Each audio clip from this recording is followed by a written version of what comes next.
বাংলাদেশ থেকে যারা যারা ভারতে যাবেন আজকের ভিডিওটা তাদের জন্য মোটামুটি ভালো রকমের ইম্পর্ট্যান্ট বলতে পারেন। আজকে আমরা ইন্ডিয়ান ভিসা সম্পর্কে বিস্তারিত আলোচনা করব।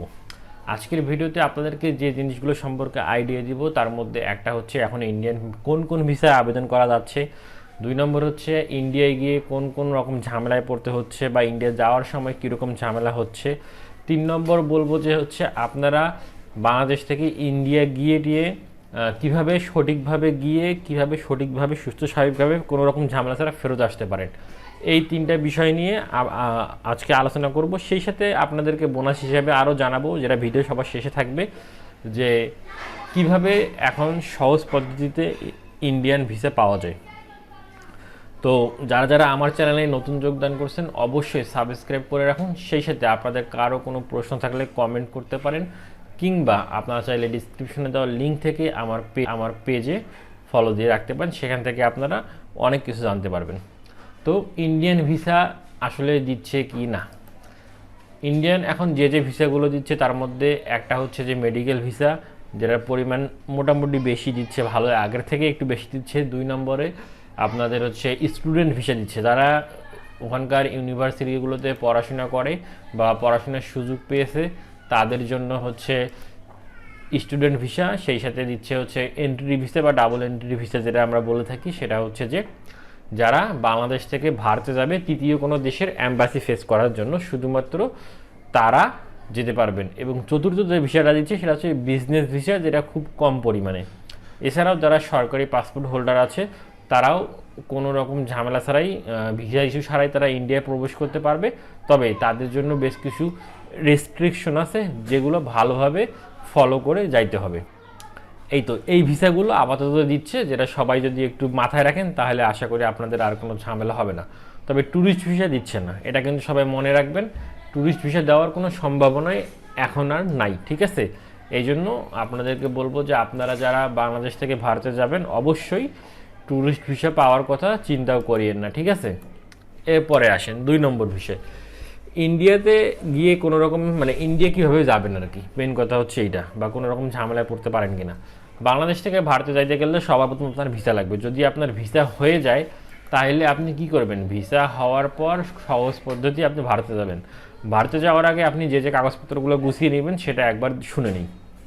সেটা হচ্ছে যে সবার প্রথম তো আপনার ভিসা লাগবে। 2 নম্বর আপনার হচ্ছে, যদি মেডিকেল ভিসা নিয়েই বলি, মেডিকেলের যে কাগজপত্রগুলো আছে সবগুলো সুন্দরভাবে গুছিয়ে নেবেন। 3 নম্বর লাগবে হচ্ছে আপনার যে ভারতের যে ডক্টরের অ্যাপয়েন্টমেন্ট নিয়েছেন বা নতুন করে যে অ্যাপয়েন্টমেন্ট বা নতুন ডাক্তারকে দেখাবেন সেই অ্যাপয়েন্টমেন্টের একটা কপি রাখবেন সাথে, চেষ্টা করবেন কালার প্রিন্ট রাখার জন্য। এরপরে হচ্ছে আপনার এনওসি রাখবেন, এনআইডি কার্ড রাখবেন, পাসপোর্টের ফটোকপি রাখবেন। এই তো টুকটাক এই ধরনের জিনিসগুলো যেগুলো হচ্ছে ইম্পর্টেন্ট, সেগুলো সব আপনি আপনার কাছে রেখে দিবেন। কখন কোনটা প্রয়োজন পড়ে বলা যায় না। এরপরে আপনি ভারতে যখন প্রবেশ করবেন, ভারতে প্রবেশ করার পর চেষ্টা করবেন যে কোনো রকম ঝামেলায় না জড়ানোর জন্য।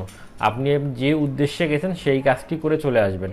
যদি আপনি বাংলাদেশ থেকে ভারতের চিকিৎসা সেবা নিতে যান তাহলে শুধুমাত্র চিকিৎসার কাজটা করবেন, অন্য কোনো কাজ করবেন না। বারবার বলছি, যারা বাংলাদেশ থেকে ভারতে যাবেন চিকিৎসা সেবা গ্রহণের জন্য তারা শুধুমাত্র চিকিৎসাটা নিয়েই বাংলাদেশে ব্যাক করবেন।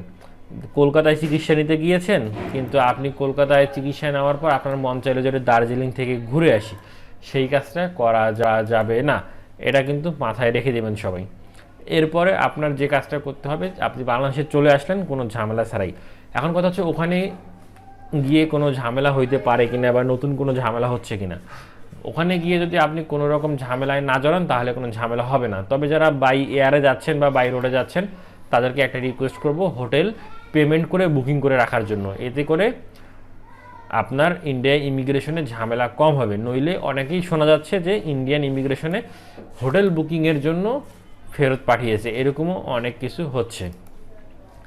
এবার আসি ফাইনালি বাংলাদেশ থেকে ভারতে যাওয়ার শর্টকাট পদ্ধতিটা এখন বর্তমান সময়ে কি আছে।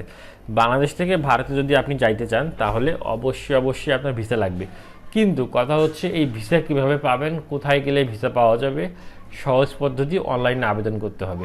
এই যে দেখেন আমি এগুলো এতক্ষণ ধরে ঘোরাঘুরি করতেছি, এখান থেকে আপনি আবেদন অপশন আছে, এখানে গেলেই অনলাইনে আবেদন করতে পারবেন আপনি ভারতীয় ভিসার জন্য। ঠিক আছে, সহজ হিসাব, অনলাইনে আবেদন করে নেবেন। 2 নম্বর যে বিষয়টা সেটা হচ্ছে যে আবেদন করার পর আপনাকে স্লট নিতে হবে, অ্যাপয়েন্টমেন্ট নিতে হবে ফি পেমেন্ট করতে। এই যে লিঙ্ক, এই যে পোর্টালটা দেখতেছেন, এখানে গেলেই আপনারা অ্যাপয়েন্টমেন্ট নিতে পারবেন কোনো রকম ঝামেলা ছাড়াই। ঠিক আছে, এখন কথা হচ্ছে যে স্লট পাওয়া যায় না, মেইন কথা হচ্ছে এইটা, স্লট একটা বেশ ভালো রকমের সমস্যা। এটারও অপশন আছে, আপনারা যখন অনলাইনে আবেদন করে ফেলবেন, করার পর আপনারা যেভাবে ফাইল গুছিয়ে হাই কমিশন বা হচ্ছে ইন্ডিয়ান ভিসা অ্যাপ্লিকেশন সেন্টারে জমা দেন, সেইভাবে একটা কপি জমা আপনি গুছাই নেবেন। গুছাই নেওয়ার পর আপনি সেইটাকে ইন্ডিয়ান হাই কমিশন যে আছে গুলশানে, যেটা অফিস আছে ওদের, সেই অফিসে গিয়ে আপনি করবেন কি, জমা দিবেন ফাইলটা। ওখানে দেখবেন সকালে গেলেই দেখবেন অনেক লোক, শত শত লোক দাঁড়িয়ে আছে এই ভারতীয় ভিসা অ্যাপ্লিকেশন, ভারতীয় ভিসার অ্যাপ্লিকেশন জমা দেওয়ার জন্য। সেখানে গিয়ে আপনারা দাঁড়াই থাকবেন, এরপর ফাইল জমা দিবেন। ফাইল জমা দেওয়া হয়ে গেলে আপনার যদি সব কাগজপত্রগুলো খুব সুন্দরভাবে ঠিকঠাক থাকে, তাহলে তারা আপনাকে ফোন দিয়ে বলবে যে আপনি আগামীকালকে এসে আপনার ফাইলটা হচ্ছে visa application centre Jamuna future পার্কে জমা দেন। ঠিক আছে, তখন আপনি সুন্দর মতো ওখানে যাবেন, গিয়ে জমা দিয়ে দিবেন, শেষ। আর কোনো ভেজাল নাই। এইভাবে করলে আপনি সহজে ভিসা পাবেন। যদি আপনি হাই কমিশনে ফাইল দেন এবং সেখান থেকে আপনাকে ফোন দেয়, ফোন দেওয়ার পর যদি আপনি যমুনা ফিউচার পার্কে গিয়ে ফাইল জমা দেন, তাহলে মোটামুটি 80% কনফার্ম থাকেন আপনি ভিসা পাবেন, আপনার ভিসা মিস হবে না।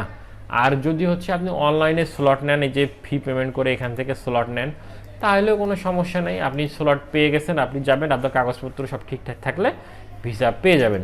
তো এই হচ্ছে বর্তমান সিচুয়েশন, বর্তমান অবস্থা। আপনারা সবাই জানেন যে বাংলাদেশের সঙ্গে ইন্ডিয়ার সম্পর্ক খুব বেশি একটা ভালো না, তাই আমাদের উচিত হবে আমরা যেই কাজের জন্য ইন্ডিয়া যেতে চাই শুধু সেই কাজটাই করব। কিছু কিছু পাকনা মানুষ আছে যারা এখন ইন্ডিয়ান ভিসা নিচ্ছে, নিয়ে টিয়ে মেডিকেল ভিসা নিয়ে ট্যুরিস্ট হিসেবে ঘুরে আসতেছে। তাদেরকে কিন্তু 5 বছর 10 বছর পর্যন্ত বা ভবিষ্যতে কোনোদিন ইন্ডিয়া প্রবেশ করতে পারবে না, এইভাবে ব্লক করে দেওয়া হচ্ছে। তো যাই হোক, সবাই এই বিষয়গুলো সাবধান থাকবো আর চেষ্টা করব কোনো রকম কোনো ঝামেলায় না জড়াইতে। আবারও বলছি, আপনি ইন্ডিয়া যে কাজের জন্যই যান সেই কাজটা করে আসবেন।